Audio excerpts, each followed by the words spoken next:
Are we live? We are live. Good morning, Jennifer Jesse. Lacey. How are What's you? going on? I'm good. I'm good. How are you? Doing good. Had a trip earlier this week and then been kind of just catching up the rest of the week. So Yeah, awesome. Well, look at this. We got some super I early know we have rise. some like early people. Good morning, Amy. Miss Amy. Good morning, Amy. And we got the chief marketeer, Steve Martin, says he's calling her out, overachiever. I love it. Yes. So we got some fun going on today, Jen. We're going to be talking about being your best advocate. Yeah, I don't this one I don't like because you're gonna ask me questions that I have to I have to like get thinking about stuff and sharing stuff and even though I'll do it, it doesn't feel so great sometimes. But you're doing it for the group, for the tribe, because I know our last session you got extra vulnerable and it impacted a lot of people. Yeah. Yes, it did. And so that doesn't mean I'm not going to ask you questions too. So don't think you have a pass. You know me, come on with it. I'm happy to do it. And so, folks, if you're out there, let us know in the comments where you at, what you put in your coffee, so we can shout you out. We got Miss Megan coming in. Man, she's up early. Look, she's up early. I know, just for us. Thank you, Megan. We got Mr. Jim. What's up, Jim? James Gable, the uncommon communicator. Yes. Man, troublemaker. Miss Laura. What's up, sister? Good morning. Man, we got some people up and early today. And so, folks, little bit of housekeeping. If you're on the LinkedIn, this is a StreamYard LinkedIn thing. Your comments may or may not make it to the feed where we can flash it up like this. And if you want that to happen, you can go to YouTube, go to the No BS with Jen and Jess YouTube channel, and all your comments will make it through. Not sure why that happens. It's just what happens. But you don't have to stay where you're at, and we'll just go back and interact and respond to your comments after the live stream because it all will live on LinkedIn. So that's an Android thing, I think, right? It isn't. Yeah, I think we've isolated it and figured out if you're watching and viewing from your Android phone and commenting, it doesn't make it through until after the end. That's what we think. I mean, no, not too sure exactly what it is. But these folks are clearly coming in from wherever the right spot. Yes. Steve's coming in from Connecticut. Yes. Let me talk. Can I do blue hearts real fast too? Also? Yes, please. Okay. And so Steve mentioned it. So and Jesse put an amazing thread on the bottom. But if you are a first-time listener, or even the first time where you're kind of going to get out of your comfort zone and type some messages into the comments, if you would please drop a blue heart. Even if you're not sure if you're going to be super engaged in the conversation, a blue heart just signifies a couple things to our tribe. Number one is that you're there, and we want to make sure as soon as we know you're there, we want to acknowledge you, we want to connect with you, and then if you have content, we want to make sure our people are engaged with it. And so the blue heart allows our people, it signals them to kind of connect with you and make sure that in the background that you have some support back there. Yes, amen. And so we got Mr. Ernest, my brother. What's up, Ernest? Morning. Noah, what's up? He says, "What's up, gang?" Noah, I posted a thing about my fishing trip this week, and he zinged me, man. He's always got good ones. Y'all got to go check that out. Amy says she's on her laptop, and she's also having issues with her comments. And she says she can't see all the comments from everyone else, and that's another one. That's a different because of how you're viewing us. So I know I have it on my LinkedIn thread, and Jesse has it also posted on his. So depending on how you join, if you join from my feed, you will only see comments that people make on my feed. Yep. If you join it from Jesse's, you will only see comments that are made from that one. So again, it's weird, but that is how it's kind of how you join as well. YouTube, I feel like the YouTube one. YouTube's everybody goes straight. Yeah, there. If you just go to the No BS one, I think that way allows for most of them. So anyway, lots of jankiness. Yeah. But we're all here, and we're all going to have a shared experience, yes, like we always do. We're going to be talking about being your best advocate. Should we like give some background about that, or should we talk about the giveaway first? Okay, well, first, before we kick it off, I would like to take a moment to acknowledge that we lost one of our friends this week. We lost an industry leader, someone that has been out there and very vocal and very much an advocate for himself. And so Armando, he unexpectedly passed away this week, and so we just want to acknowledge how much he meant to us. And again, this topic ties directly to him because he was starting to figure a lot of that stuff out. And so I just want to acknowledge his impact on my life personally, but also just I know he touched a lot of lives, and so we just want to just make the note that he is going to be greatly missed. Yes. And I know a lot of people, there's a lot of caring people that want to help in some manner. His wife and his 4 daughters are here surviving them. They're in Oklahoma, processing all the things that need to be done. And they have committed to giving more details in the next week or so about this memorial service in DFW area. And his friend Eric, a family friend, is working on putting some kind of thing together so that people can contribute if they choose to do so. And when that information comes up, we'll do our due diligence in letting people know. Yes. And I mean, in my head, celebration of life, right? We're all here. Like you said, he contributed and touched a lot of lives, and we all have the same capacity.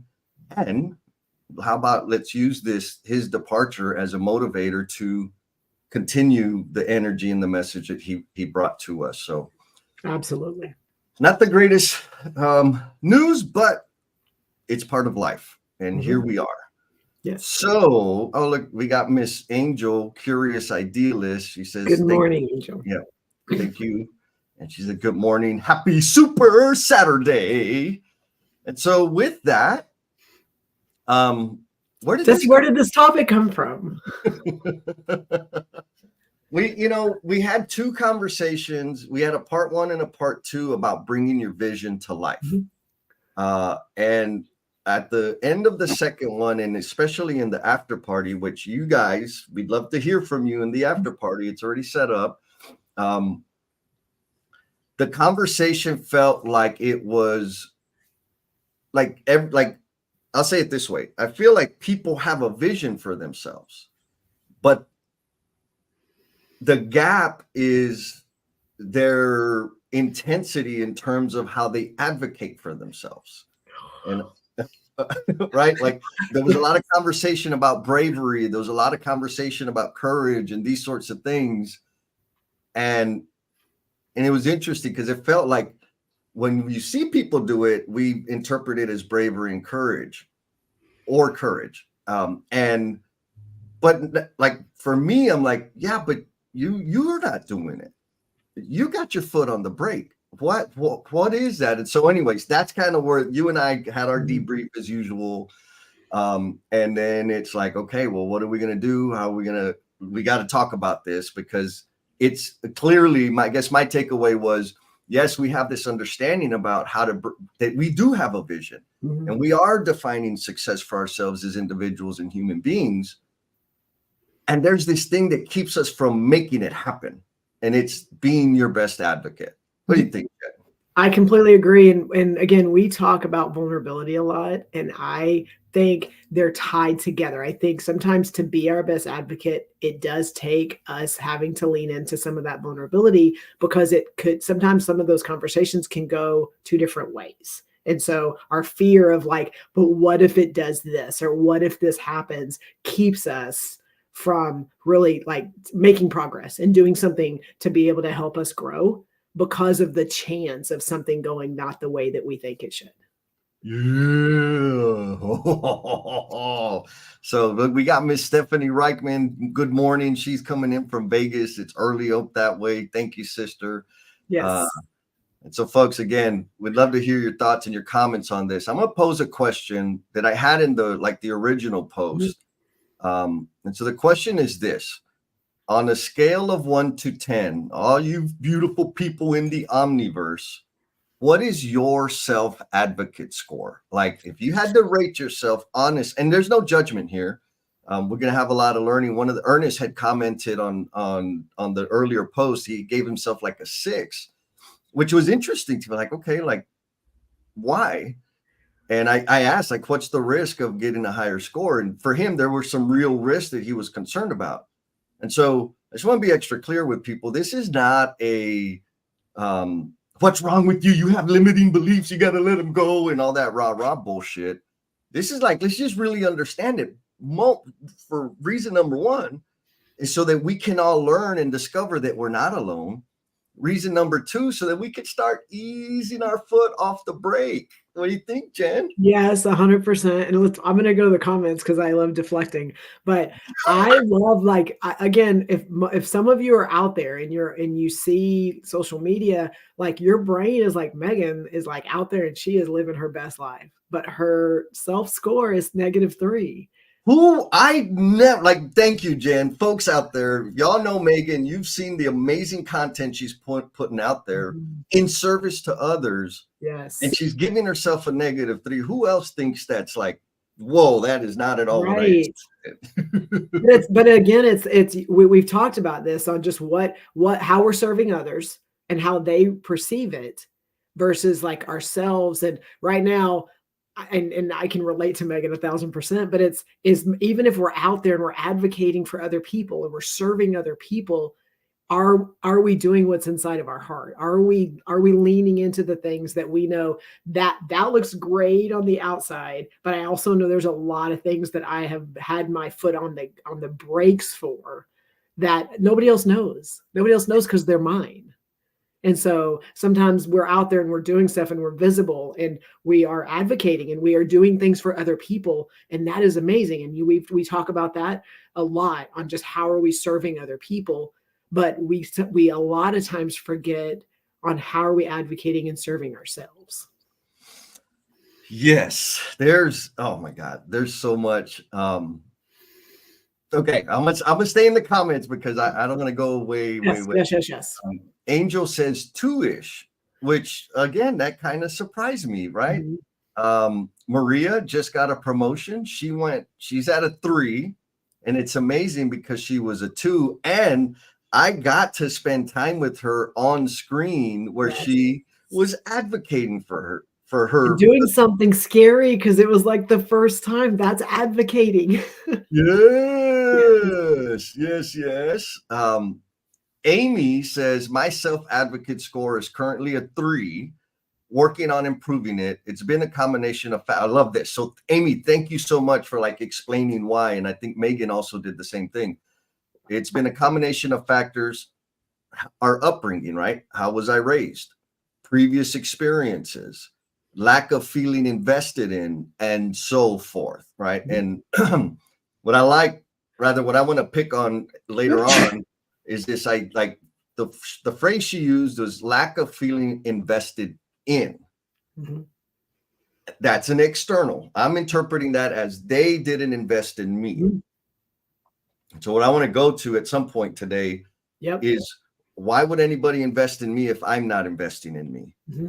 Right. But we'll come back to that. Yes. So Amy, thank you, sister.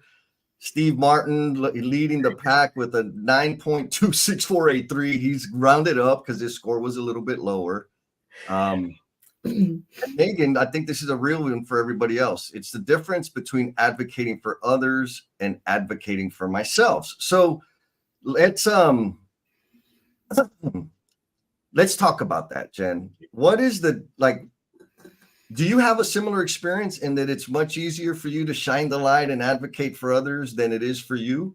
100%. You know that. So you're teeing me up right now. I appreciate that. Thanks. But no, it is. And in my mind, there's a big gap of advocating for others. There's a big gap for serving others. So it's easy for me, so easy to spend my time and my efforts to make sure other people know how valued they are, make sure other people know that, that I see the things they're doing. And it's so easy to get caught up in that because there's such a gap. Like that's my goal, is to find those gaps and help bridge some of those gaps and those divides. And so because of that, it's so easy to just live in that world because I know I'm doing good things. I know I feel it inside of me. I know I'm doing good things for other people. It's also easy to get lost in that because it's positive. It's positive things. And so I can do those things, and everybody around me can see and acknowledge and recognize and jump onto that. And I use the analogy a lot, the light, but when I am shining a light on other people, it's so easy for people to focus on the light. And we sometimes forget that even when we're shining that light on people, there's still reflections that come back to us. And we're just like, we're trying to, deflect them and not lean into that as well. And I think you've helped me with what I guess the indecision for me is yes. And if I am advocating for myself, how much more can I advocate for them? Yeah. Yes. Yes. So I think Amy summarized it, right? Similarly to what you just described, is I can advocate the F out of better conditions for X, opportunities for Y, promotions for Z. Again, that's all external. And so you and I had a conversation, Jen, before we went live about armoring up. Yes. Yes. And based on what you just described about shining the light on people, can you give the folks a little perspective on where we were on that armoring up thing? Yeah. Where you are specifically with that type of stuff. Yes. So I'm currently doing a study action team on Brene Brown's Dare to Lead. If you haven't read it, it's amazing. And so I will pull in some nuggets from that just because it's really fresh in my brain. But there's a question that we talked about on when do you armor up? What causes you to armor up? And so that got into but it also made me think that armoring, it has two different definitions. And it's easy for us to go, I'm putting my armor on to go into battle, to like, I am ready and I am going to fight and I am going to be the advocate and the savior. That's armoring. It is. But there's also that part where we armor up to protect ourselves. And, again, armor is there to protect, but how much is it keeping inside because we have these walls around us? And I think as I was kind of talking through and having conversations around that topic, it led right into our conversation around advocating, is that armor sometimes we use to protect ourselves, and it doesn't allow our real vulnerable, hurting selves to come out. Yes, it can help other people. Yes, we can go and we can be saviors and we can do martyrdom and all that stuff. That's great. But are we using it to keep things inside instead of using it as an opportunity to be able to, like, again, be stronger, learn more, grow, evolve, progress? Like, those are all things that happen. And sometimes we can't do that if we have this big wall of protection around us. So Maria says, hey, there's a difference between my weapons and my shields. And that's what I'm hearing, right? Like, there's one thing, but like, here's what I heard. I put on a suit so I can go to battle. I can go. And the other thing is I'm going to protect myself and stay here and avoid the battle. I think, but when you think, what is the purpose of armor? Well, even when you go to battle, what's the purpose of armor? Is it a weapon or is it protection? I think I'm going to say this just to be fun. I see it as a weapon because if I'm going to battle, the longer my limbs are attached to me, the more I can attack. And so if I'm not wearing protective gear, I'm not going to be able to fight or attack. Right. Now, hiding behind the corner, right? I'm not at risk. And even worse, I mean, for me, it's just that. It's like, I'm not even going onto the field of battle. And maybe that's the delineation. Yeah, because that's a great connection, Jesse, because the visibility, if I've got my shield and I've got my armor and my helmet, and you see that, you're like, oh, she's ready to go, like she's ready to fight. But if I've never stepped onto the field of battle, I've never utilized what that is meant to utilize, then it is being used to protect myself and to keep me safe. And that's it. That is the only purpose it has. Yes. So, oh man, this is going to be good. So Megan says, advocating for others is safer than advocating for myself. Advocating for myself requires vulnerability and opening myself up to possible rejection. Yes.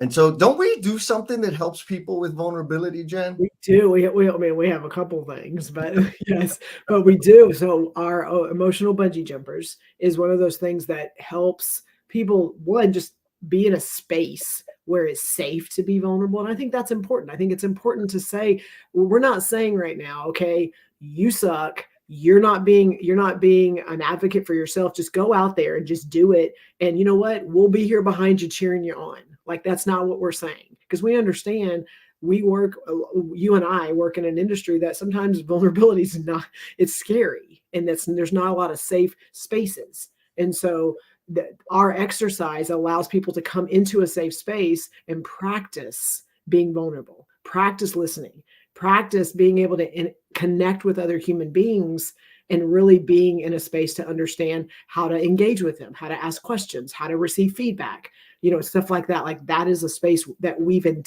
intentionally created that is not a scary space. Well, it is for people that don't like to be vulnerable, but they learn really quick. Yeah. So we could get the reps in. And then the other part of that is the cultivation crew. Yes. Where we're specifically working on some skills. And right now we're actually wrapping up session round 3 for facilitation for connection. Mm-hmm. And we have another randomizer award thing at the end of today's show. Yes. So folks, if you're interested and want to get a free seat to the next session, which mm-hmm. is, I think it's next Friday. It is. Drop the word facilitation in the chat. Mm-hmm. You can work it into a sentence, doesn't matter. Put the word in there, and that'll get your name put in the hopper. And at the end of at the top of the hour here, we'll do the randomizer and announce it. Amy Campbell won the last one. And she's already a member, so she gets to gift that to somebody. And today we want to gift it away to add another person to come check it out, because we're going to be watching videos of people. We are practicing facilitation skills, which is, yep. I mean, and again, Jesse, just to give them a little more context. So right now we're focusing on facilitation. What does that look like for, like, when you're utilizing facilitation? How do you learn? What are some like tidbits and some tricks to be able to be a better facilitator? And then we also have 3 other big sections. So we're finishing this one up. The next one is storytelling, which is huge. So how can we get better at storytelling? Then it's giving and receiving feedback, which is another big thing. And then the last one is self-reflection. So those are all they're leadership skills. And they're skills that we know that people know and see and recognize, but they just don't get the practice, or they don't get to have the conversations around it to know, how can I grow these skills? And we are creating a space for that. Yes. And I am a firm believer that all of that stuff that you just described, the facilitation, the storytelling, the reflection, and the feedback, are all components and elements that are connected that will help us become a better advocate for ourselves. 100%. I'm doing way better now than I was before we started. So yes. Yep. And so we were talking about Amy's being like poetic over here. She said the armor serves dual purpose. It does. And you see the spelling, the wittiness there. Yes. And so, I mean, we got some high scores here, and I want to come back to the high scores, but not just yet, right? Because we're talking about blinding people, like the shine. That's the challenge I put on your table, right, Jen? Mm-hmm. You were talking about it, and like, you highlight the hell out of everybody. But are you flashing the bright light in everybody's eyes so that you don't have to be on the stage. You remember that? I did, and it reminds me of, I don't know how many of you have seen the musical or the movie Chicago, but Richard Gere, when he's in there, and it's that he's doing the dancing, and he's like, he's got the smoke in the mirrors, and he's like, you just got to do this enough to where if you get them to look over here, then they can, like that if you have it, that one clip, it absolutely reminds me of exactly what Jesse called me out on. Oh, the razzle dazzle. Yes, that part. So it is. But I mean, it's not just Jennifer does this, like our industry does this. Like, okay, let's highlight our positives and don't talk about our negatives. Let's talk about our successes, but don't talk about lessons learned. It's one of those things that, like, let's just do this. Let's focus on this and not let them look at this. And I think the more our conversations are really encouraging, let's lean into these, because there's positives in both places, and we can learn and we can grow, and it can help others not make the same mistakes. 100%. So, all right, you better be ready, because I'm coming at you, girl. So, Curious Idealist, Miss Angel says, I've noticed I try to compensate for my lack of self-advocacy by doing more for others, leading to them advocating for me instead. Okay. Miss Stephanie says, I'd say maybe a 6. She's giving herself a 6, but I do certainly often rethink and stress about it.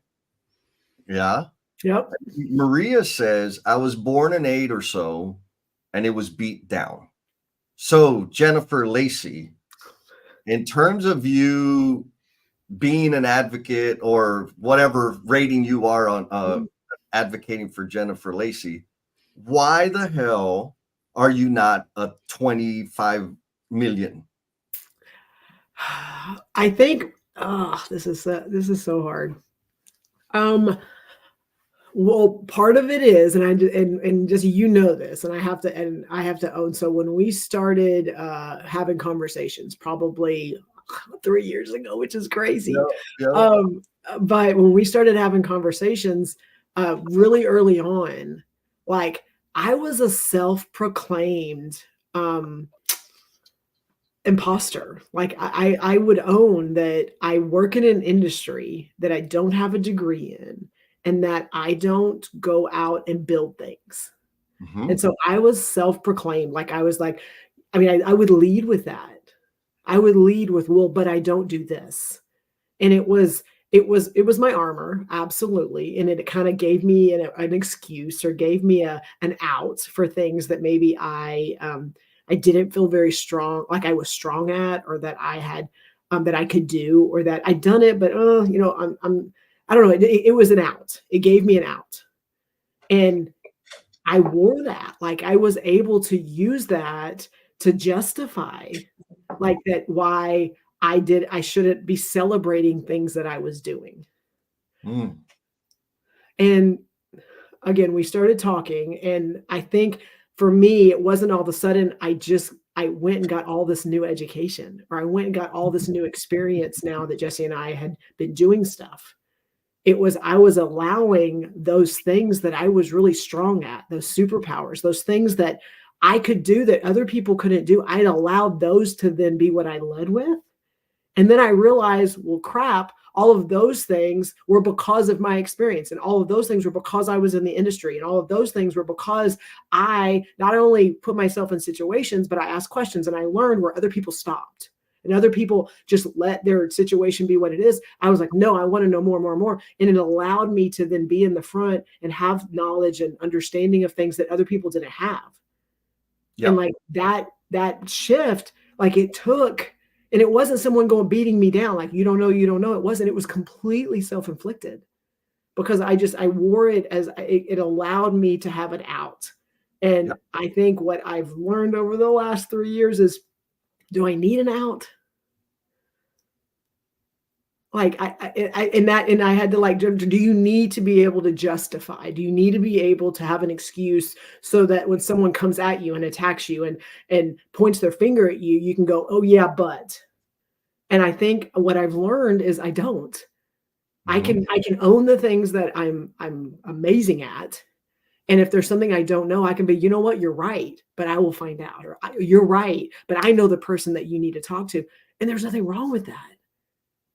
And that to me has been how I've gone, where it may appear that I'm at 20, but like where I was lower early on. And again, as I've been able to kind of own some of that now, again, it doesn't change that I would rather advocate for other people, but it also allows me to go, but here's how I can advocate for them better.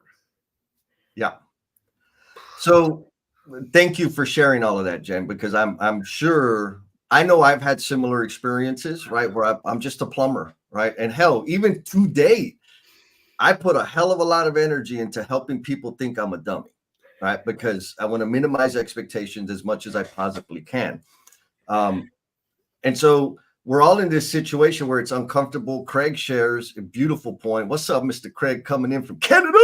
Says there's this thing called pruning that stays with us from when we were kids, kind of like when we did some really great things, but we were told not to get a big head, right? 100%. I have a chapter in my book that talks about that, right? Anyways, you can go check that out. But here's the problem that I see is, or maybe not the problem. Here's this was shout out to you, Maria. And I'm not changing the word, except that I think I see it directly as an opportunity. The opportunity is this. Is when I begin advocating for myself, and I'm going to make it super actionable, super like button pushy, tactical here. When for a very, very long time, I'll say up until the last 5 years, I 100% expected my boss, the person I reported to be my advocate. Yes. Yes. Right? Yeah. And then I would get frustrated and irritated because I didn't have the parades or the promotions or the raise. I mean, granted, I had a lot of promotions and a lot of huge, huge opportunities, but that's because I was lucky that I had some amazing leaders. Not everybody has that. And so managers are like incentivized to throttle back the amount of advocating they do for you, because if they continue to do it, you get promoted and they lose the value that they're getting from you. Right? Like, yes. I'm not saying people are evil. It's a natural. I mean, hell, I had that like, shit, I don't want to give this guy, man, I'm not going to brag about him because I know they could use him on the other project and I need him on mine because, right? I'm hoarding. And so there's these just real natural human dynamics that make it such that managers are not incentivized, or rather there is a risk for them to advocate for you. So if I know that, and I'm expecting them or letting them be the only advocate for me, and I'm frustrated about how much people are investing in me and it's my fault, right? Like I gave the game, I put the scrub on the mound. I gave the ball to the scrub. I need to hold that ball for me, right? Like I can't expect other people to do that. And so simple, again, super, super simple, because I know a lot of people are very hesitant about posting and getting super engaged on social media. Simply posting your ideas, your perspective, your opinions, your thoughts, your contributions on social media, specifically LinkedIn, because it has a different tone to it, is a form of advocating for yourself. It is. Because now other people in the market, in the industry, etc., get an insight into how awesome you are. And yes, some people ain't going to like it. Good. But if you're expecting your supervisor and manager and that sort of thing to be your number one cheerleader, you're selling yourself short.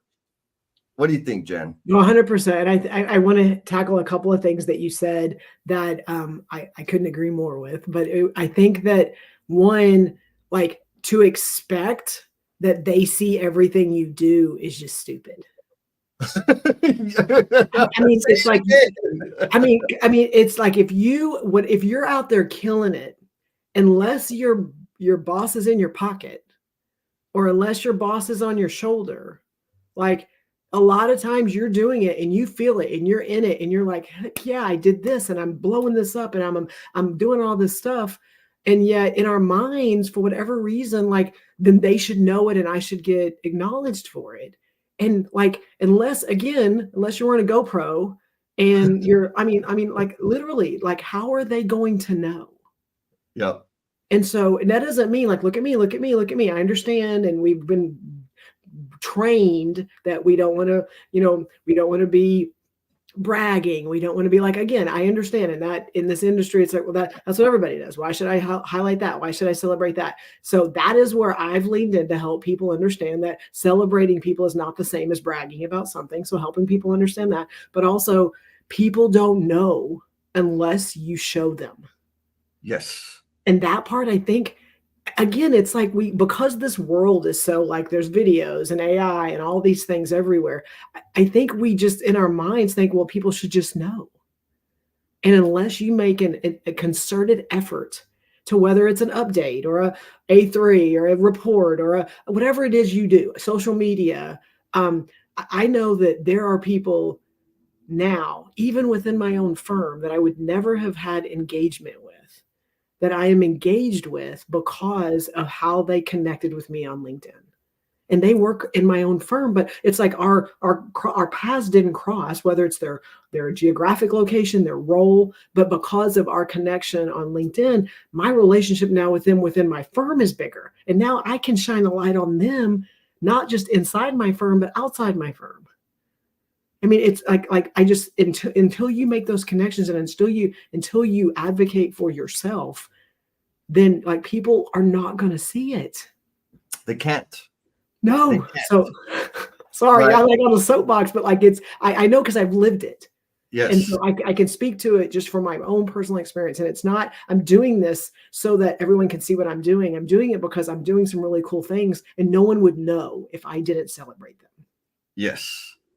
And so to Sarah's point here, yes, how much more can I advocate for others if I advocate for myself? That part. Right? Like if it's uncomfortable and feels slimy and gooey and icky, that's why. Right? Like taking your foot off the brake. But just like that, like what Sarah said, and probably I think that's one of my quotes that I said a while ago, but like how I live, how I show up, and how important people are. I know how important people are for you. I know how you show up. But when we're advocating for ourselves, how much more are we able to do? 100%. I mean, crazy. And here's the thing, Amy, beautiful point here, right? The smoother things are going, the more likely your upline doesn't know the specifics of what you're doing. And this is everybody out there, y'all know this for sure, right? Who do we celebrate? The one that works 900 hours, the one that reschedules vacations, the one that's there on Sunday morning. Like those are the people that get the attention. Mm-hmm. And it's, again, I think it's just a natural bias. We're distracted by activity. Mm-hmm. But the person that is smoothing out operations, stabilizing situations, not in a panic and leaves it, we'll just say this, has boundaries. They're looked at as slackers. Because they're not in crisis mode, because they're not saving the day. And so this is a real thing that's in our industry, like in every damn industry. And so advocating for yourself, like it's a freaking skill we need to build. Now, I'm going to go. Can I add just to that before you move on? So that quote from Amy. So I want to add to that. Like I presented, if you don't know Keon Zandi, he's CEO of Skiles Group, but I presented with him before, and he uses an example that I think is amazing. And I think it's what changed his mindset in this industry and how he's now been able to impact so much more in his role. But he said, as a superintendent, there was a job where he worked 75 days straight. And at the end of it, they got across the finish line and and he got accolades and they celebrated him at the company. I mean, just all these awards for getting across the finish line. And he's like, I'm not gonna be able to stay in this industry if this is how I'm going to work. So he had to, in his mind, change the way work went and how he was going to be able to survive. And he went in, made adjustments. The next project, everything was smooth. Everything was good. They hit every milestone, got across the finish line, didn't have to work weekends, like made the adjustments. And he goes, and nobody said a word. Mm-hmm. And it's not that he didn't do an amazing job the second time, and if not better, because he improved something. But that's our industry. Yes. Yes. It's whatever's on fire. That's where the attention goes. And if you're putting out the fire, you're the freaking rock star. Yep. Yep. Beautiful, beautiful point. So now I want to bring up Ian's, and before I bring up Ian's, I want to shout out Miss Elizabeth. Good morning. She's back again. Glad to see you. And then, of course, our other sister, Miss Yesenia. Yes. Good morning. So Ian says, again, like the be humble and put your nose down and go do the work. I think I learned this from my father and teachers, sports coaches when I was a kid. It does tend to bother me when I see others hard selling themselves. People want things quicker and sooner now. I think you know where I stand on this. What do you think, Jen? I do. No. I'm gonna let you go. What is your stance on this, Jesse? So I think I'm completely on board with Ian. Mm-hmm. And I've been able to spend a lot of time with Ian, and he has been recognized and elevated. And again, because he has had access to great leaders that do that, which is not the norm. On the same note,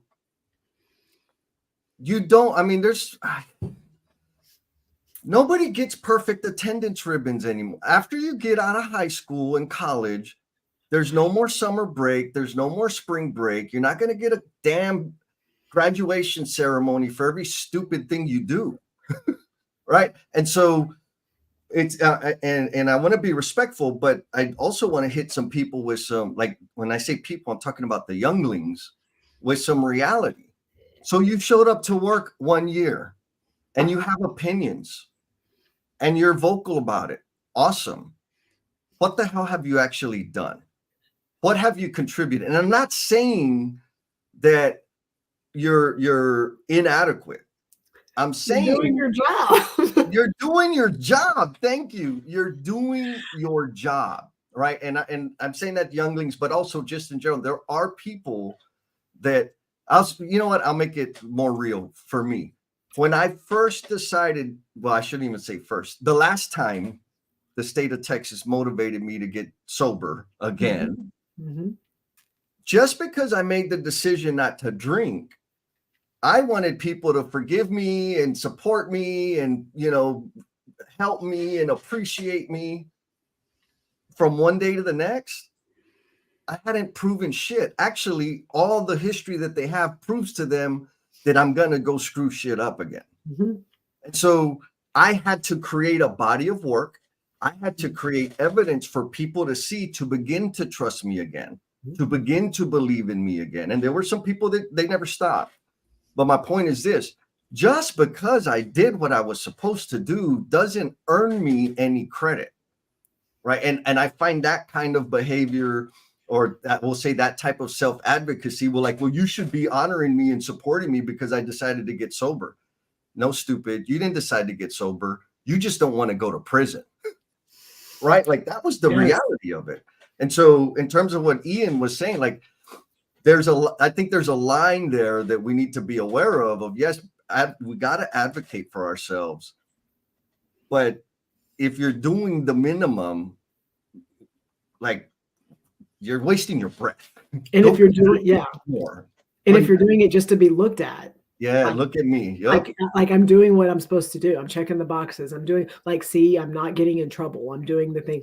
That's what you get paid for. Right. That's the expectation. Woohoo. Yes. Now, like Craig says, if you're good at something, own it, then share it.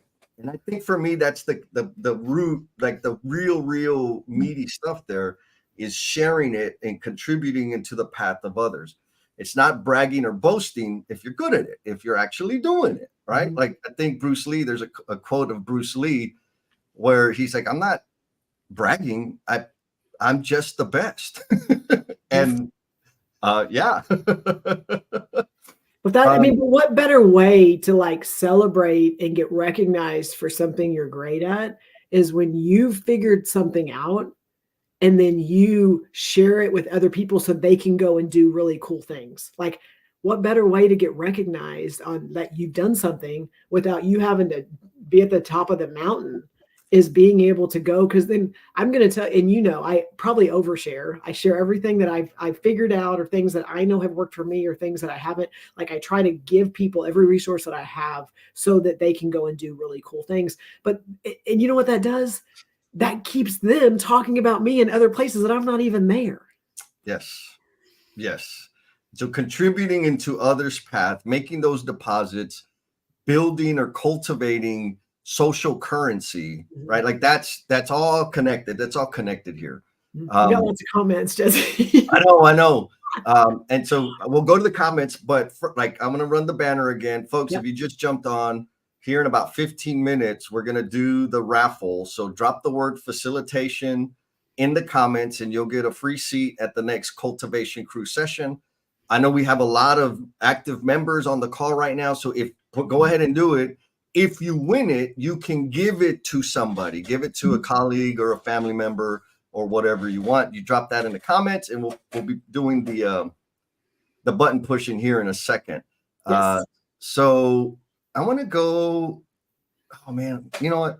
So Laura brings up a great point. Self-advocacy can look different in different places. And I think that's important, right? Professional versus personal family relationships. You have to identify how you show up in different settings. Your score can vary, so analyze closely. What do you think, Jen? I feel like Laura wrote this for me, but anyway, no, 100%. And what I've learned is, like, and I'm not going to argue with her. I just feel like I've done a really good job of separating them, how I show up here versus how I show up here. And so I think there's times and places for that. But I also know that for me, it was the easy way out. It was easy for me to show up at work this way and be doing what I'm doing, and then show up at home and be this way because of my role, because of my, my responsibilities and things like that. But I also know by separating the two, I kept them isolated from each other.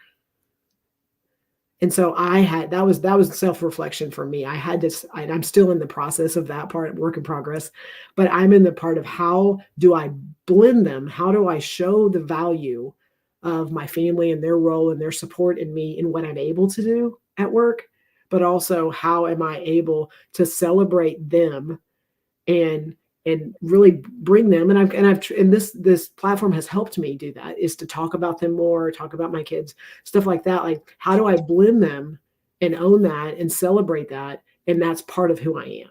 And so for me, I think it starts that place, and you've got to understand that you show up differently. But then also for me, part of my growth and evolution is, okay, but they're both part of me. And if I show up one way and try to keep it compartmentalized, I'm bringing less of me to the table. Oh man, I love it. So again, part of the reason, like, I want to have this conversation with the tribe is because my experience, what I've been through and what I see you where you're at, like, and I think everybody can have it. I just know how accessible it is, and the problem is in here. Mm-hmm. So why the hell would I want to advocate for myself? Why? And maybe let's give it a little more form. Why would I want to be more visible?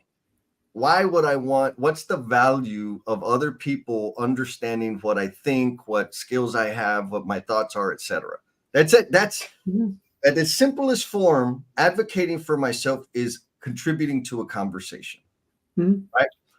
Or saying, hey, wait, time out. Like, we're not saying boundaries. You got to, like, yes, boundaries, and contribute to the conversation. Embrace the fact that you have experience and knowledge and a body of work that you can contribute to help somebody else have a better, easier experience. Like, it's these things of taking your foot off the brake and giving all of you, or rather more of you than you did before.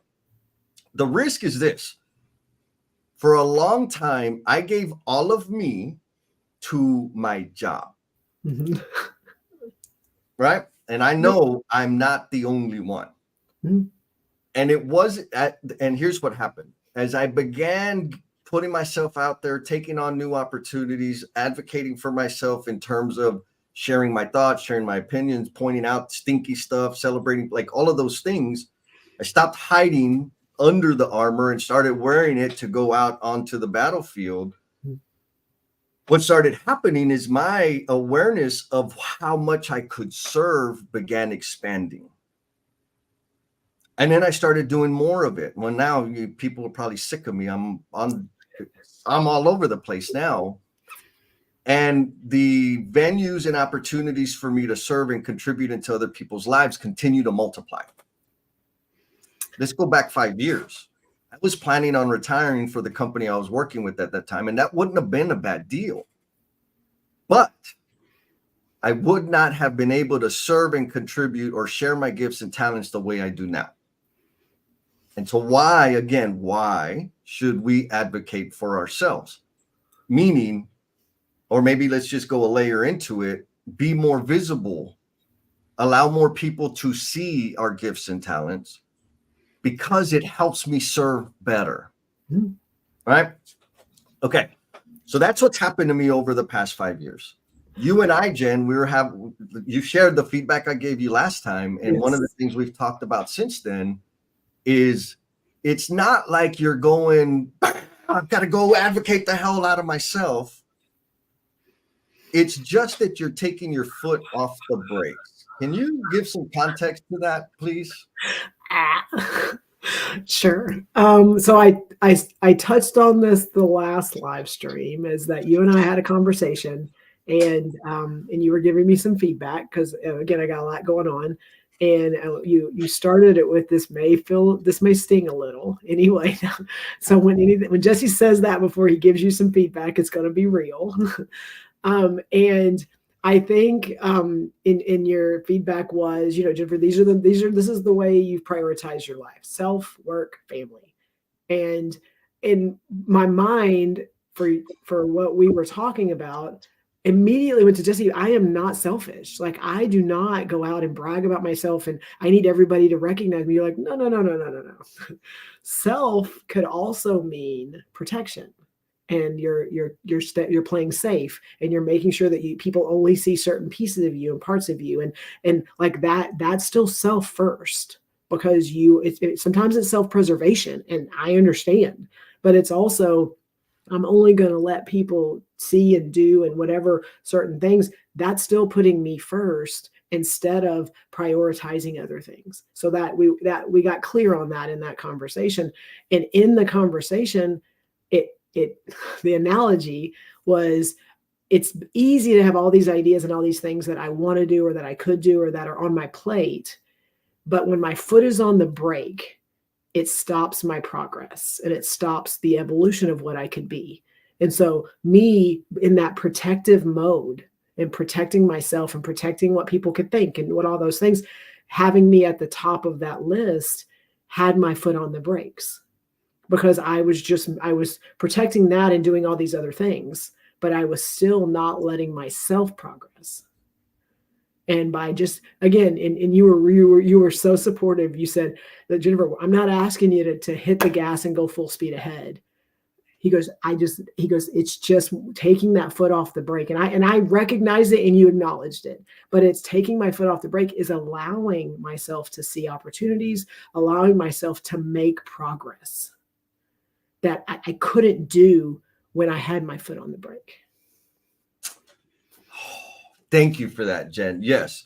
And it's like the self that I was referring to is like protecting your current state, your status quo, your personal situation. Mm-hmm. Steve Martin drops this. He says, the reason you're not satisfied with the level of appreciation once you're at the top of the mountain is because no one can see you. You left them in the valley, right? Gangsta. Craig brings, if you're a solo entrepreneur, amen, you need to advocate for yourself. Did you see that? Me too, brother. Me too. Learning how to do this is critical for your business and your state of mind. And I'm going to add on to that, right? Kind of like Steve's point there is, you don't have to have your own business, like your own LLC or whatever the hell, to start building the skill of advocating for yourself and letting people know. And it kind of starts with you, right? Like you and I, Jen. And when I say with you, I mean like personally, internally. you and I have had these conversations. You've taken the foot off the brake in your mind. The world still hasn't seen the impact that that's going to have. No. Right? Can you talk through that for our people? Yes.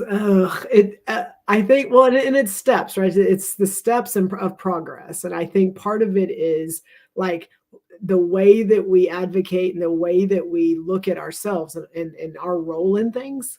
I think for me, it's I can still go out and do all these things for other people and not focus on me. And it doesn't mean I'm not doing good things.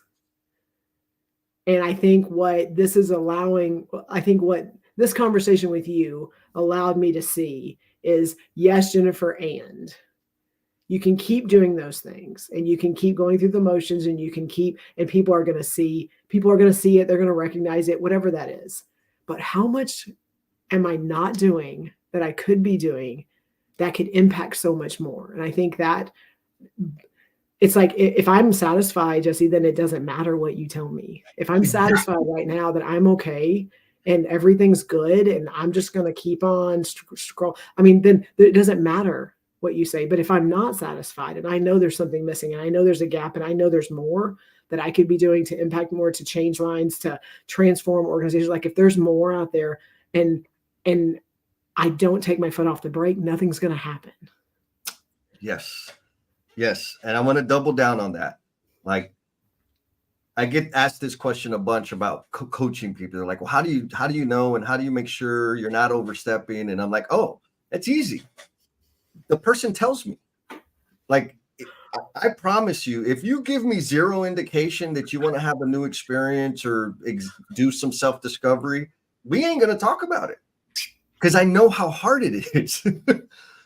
But if you let me know that you got a curiosity, that you want to explore, that you want to try something new, you better believe we're going to go there. And so the reason I'm saying that is I hope that people understand we're not saying that you need to do more and be more. And what we're saying is, if you're feeling a little, this kind of sucks, why is it so hard? People aren't recognizing me. I'm not getting appreciated. If you're feeling that, you may benefit from advocating for yourself or starting to build that skill of advocating for yourself. And there's a lot of different forms of it, but kind of like Jen did, in your head, take your foot off the brakes first. So when I asked the tribe, are you keeping your foot on the brakes in terms of your personal growth? And when I think about personal growth, Craig said it earlier, I've always kind of been like a psycho about personal growth and leadership development and these sorts of things. Starting my business, if you want to like accelerate your self-awareness and personal growth, start a business, because I've learned so much about myself as a result of doing that. I don't read books anymore and say, oh, that's an interesting book. I like those concepts. I read a book and I need to go do that damn thing right now because nobody wants to see me table dancing. Well, not everybody wants to see me table dancing, but the point is there's a huge sense of urgency. And so I've been able to build that self-awareness. And so that's the point, right? If you're there and you're feeling discontent and a little icky and looking for something else, let's start thinking about self-advocating, taking your foot off the brakes. And so that's the question to the tribe. Are you keeping your foot on the brakes in terms of your growth, your visibility, your accessibility, your contributions, and so forth? Okay, so Jesse, while they're responding or while we're waiting on them, I do have a couple of questions for you. Come on. So one, you just talked about your learning and your growth. And I think that what we're really good at, and you've helped me learn what to do and what not to do in this situation, it's we have a lot of people that have recommendations like, oh, you should read this, or oh, you should look at this, or oh, this could help you. And those are very vague. And so if you ever want to give Jesse a recommendation, or you want Jesse to read something, or you want Jesse to respond to something, like, you can't be vague. And not because he's dense, because he's not dense. It's because of where Jesse is and what he's doing, he needs to know the value of how it's going to impact him in his life and what he has next. And so, Jesse, can you talk about that a little bit? Just like when people are like, oh, this is a good book, or, oh, you should do this. And again, I'm guilty of it. So I'm going to own that. But like how does that play out in your mind? Yeah. So in my head, it's a couple of things. And thank you for saying I'm not dense, but I think I'm dense. I just want to be clear, folks out there. We're gonna run the raffle right after I respond to this question. So if you want to be in the raffle, drop the word facilitation in the chat and you'll get put into it. So anyways, there's a few things. Like I don't know why. I think I have some idea why, but doesn't matter. I'm not good with like soft suggestions. I miss them, right? Because I'm hyper focused on things. And so I think it's because I'm hyper focused on stuff. If you don't make a direct ask or a direct command, I think you're just talking, right? Like I'm not going to fill in the gaps because I'm busy doing other things. And so there's that thing. And that's been an irritation for a lot of people in my life and I don't understand why. It's just like, I don't do I can't even come up with an example right now, but because you and I have had those conversations, like, oh, you wanted me to do something. I didn't get that out of the conversation. So there's that. And for me, that's probably why I'm as direct as I am, because I need it. And so I do it on purpose. So that's one bucket. The other bucket is this. If you're gonna we'll just use books as an example. People recommend books all the time, right? And what I'm trying to figure out, is this something impactful? Is it something transformational? Is it something meaningful? Because I got a shitload of books on my list. And I'm very focused right now on honing my learning around marketing and branding and this sort of thing. And so people will recommend a book that has nothing to do with that. And so my brain is like, what the hell? Like, reject, like naturally. I'm like, nope, I'm not focused on that. This is what I'm focused on. I want to hear. But it could be there could be good stuff. Okay, good. So then my next question is like, okay, what did you get out of the book? And if the answer I get is, oh, it's a good book, like whatever. I got Deadpool comics, right? I'll rather read that shit because they're shorter. And another question I ask is, okay, what did you get out of applying what you read from that book? And usually the answer is crickets. And so for me, it's a filtering process of, no, I'm not going to spend 3 to 5 hours going after that book because the source kind of gave me weak sauce. How does that? No, that's good, because then I think you hit on a point, then I have a follow-up question. You hit on a point of, it's like when you recommend books to people, again, you're in the middle of it, you like it, this is what, like, go through a process in your brain. And if you haven't finished the book, if you haven't gotten all the way through the book, like, it's hard to motivate someone else to read something that you haven't even been able to get through, much less here's the cool, really big things I took from it. So that's just a suggestion. Jesse, before I know you're going to do the thing, but I want you to answer another question for me, because you talk about action and you talk about giving feedback and you talk about how you are very direct. Can you a little bit talk about, there's a lot of people that ask for feedback, or a lot of people that ask for advice. And what is how you continue to feed into their lives based on what they're doing? Man, you're shining a light on all my jerkiness. I want to look at him. He says, yep, we had this conversation this past week about the book stuff. Love you, bro. I love you, man. Okay, so the question was, like, what's my thinking about? What's your gauge when people, Jesse, you are very open. Come call me on my 2 hours while I'm out walking and running, and anybody in the world can reach out to you and go, Jesse, I need help. Jesse, talk to me through this. Here's my problem. Like, everybody in the world has access to you at any point that they want to have access to you. And yes. So what is your gauge on continuing to feed into people's lives based on what decisions they're making? Yeah. Yeah, it's action, right? Like the best way to say that is it's action. And I'm not talking massive, enormous action.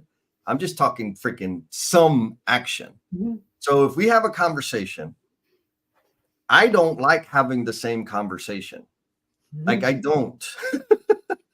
And I think there's a difference between seeking input, advice, insight, and seeking attention.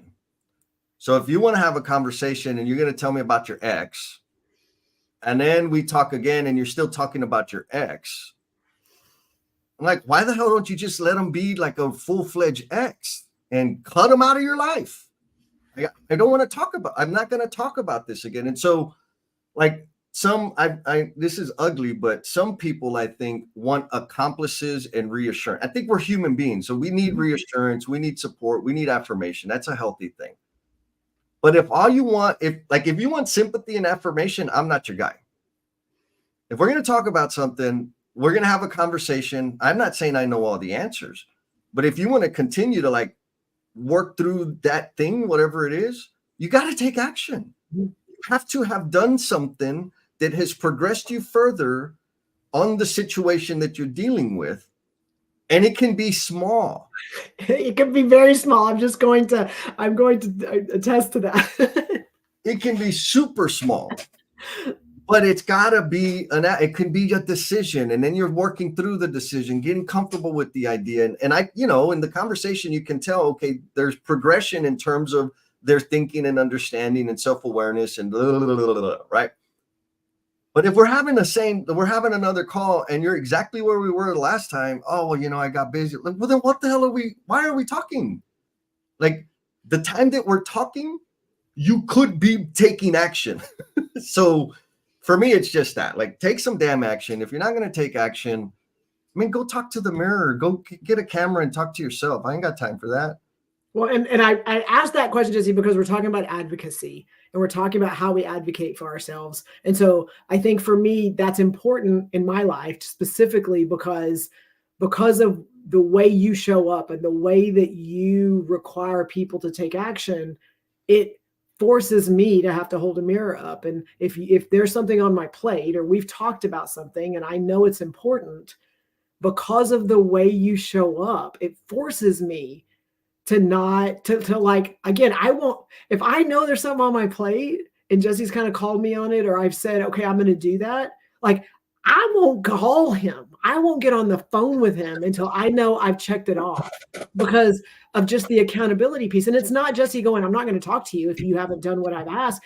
It's because he's helping me advocate for myself. And so my, we're talking about self-advocacy, but how much of what you do encourages people, advocates for people, encourages them to advocate for themselves, or you just continue to feed into their attention needing.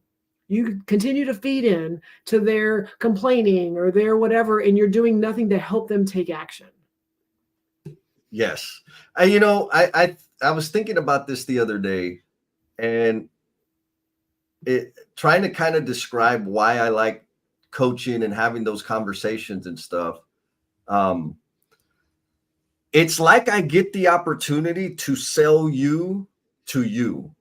I get the opportunity to show you your future self and make you decide I'm going to go buy that and be that person. That's freaking awesome. Right.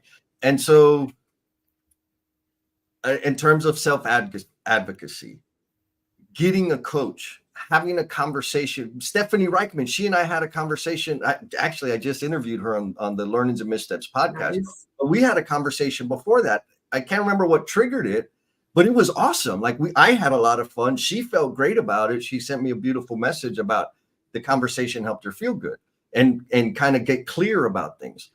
So reaching out to somebody and saying, hey, I'm stuck on something. Can you help me with this? I think that's self-advocacy, right? You're taking steps to mend, heal, and grow yourself. That counts. Sharing your thoughts and ideas, all of that counts. And you're freaking worth it, man. Like that's it. So I got to do the damn thing. Yeah, do it. All right, so we're doing the randomizer giveaway.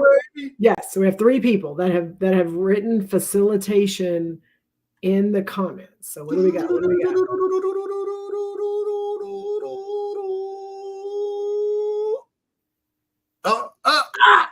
The winner, Sarah. So she had to jump off, I think. So we'll have to let her know. Yeah, I'll let her know. I'll hit her up. I'll owe her another email anyway. So Sarah, you won it. Folks, if y'all know Sarah, she's already an active member of the cultivation crew. So that means she's got a little gift. You can hit her up, talk her into sharing her little prize there with you guys.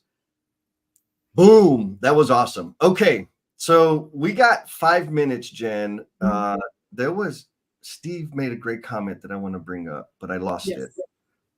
We didn't even get to like the top scores. No, and we also have people that have responded on that their foot is on the brakes. Oh, okay, let's see what we got here. Yes. Nope, I don't have that. Oh, guilt. So where is it? Greg says he's guilty, right, of having his foot on the brake. Amy definitely had her foot on the brake, like she needs no new rotors. Oh, I love it. I love it. Some honesty there. Angel says, that's why we're friends, Jesse. I don't have patience for complaining with inaction. 10-4.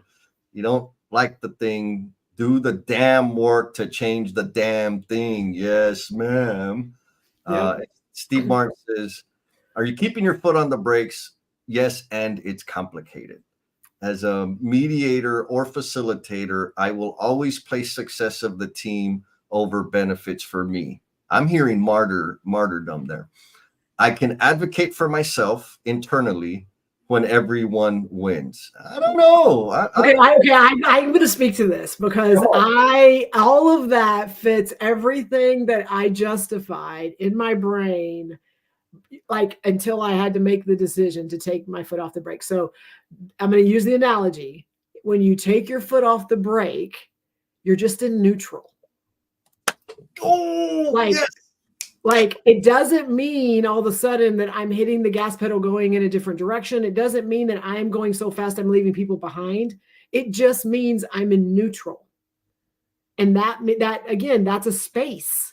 That's a space that doesn't mean I'm going backwards, doesn't mean that I'm keeping myself from going forward, and it doesn't mean I'm going so fast that no one can catch me. And so neutral is a space that like we can be in and still impact other people, still give ourselves time and space to be able to self-advocate. Like, and again, Steve, I'm saying this only because I am living this in my world right now. It's just having my foot off the brakes and allowing myself to be in this neutral space. Like the car can still move in neutral. Yes. So like that, like I agree. And like, it doesn't mean that we're making choices to do one thing or another by taking our foot off the brakes. Yes. So we got 3 minutes, Jen. You got any 5 bangers to hit the people with? Because I forgot to put the links everywhere else. So if you don't know what that is, you need to join our Emotional Bungee Jumpers group, because we get challenges every month. And every month we have challenges where we get to reach out to people and ask them questions and really create connection and really get insight into things that are in our lives. But we also have a question that we've asked the group on: what would you do if you knew you couldn't fail? And I'm not going to share 5 bangers, but I do want to let them know what mine is so that people can watch and see when I share things and do things that feed into that. So what would I do if I knew I couldn't fail? Is I would let go of the control I think I need in my life, of everything, of people, of money, of everything that I need to control. That is if I knew I couldn't fail, I would let go. And I suck at that. And I'm working on doing better at that. And so maybe if you know that, then you can see when I post things or when Jesse and I talk about things, it is me trying to lean into letting go of some of the control that I have had most of my life. What about you, Jess? Yeah, I love it. Look, Sarah, she's at the nail salon with her daughter, and she saw that she's already got somebody picked, y'all. So y'all might have to bribe her to give her winning. I have one that because I was a winner last month, that I still have one to gift to somebody. Oh yeah, you were a winner from the monthly challenge from the jumper. So yes, so if anybody wants to join just to listen in and see what it is, reach out to me and let me know. Yes, awesome. So are we still doing the after party? Yes. Okay. Yes. We have an after party. I posted the links in the different things. Y'all want to continue? Actually, what I would love is for y'all to come in so we can hear you. We're not going to see your face. We're not going to see you topless, because I'm going to be topless, I promise. We just hear your voice. And so you can jump on the after party so that we want to get your perspective, your takeaways, what could have been better, all of the things, what offended you, what did you love? We want to hear that. So hit the link, join us at the after party, and we'll see y'all in 5 minutes. Starts in 5 minutes. Yes. Thank y'all very much. Woo!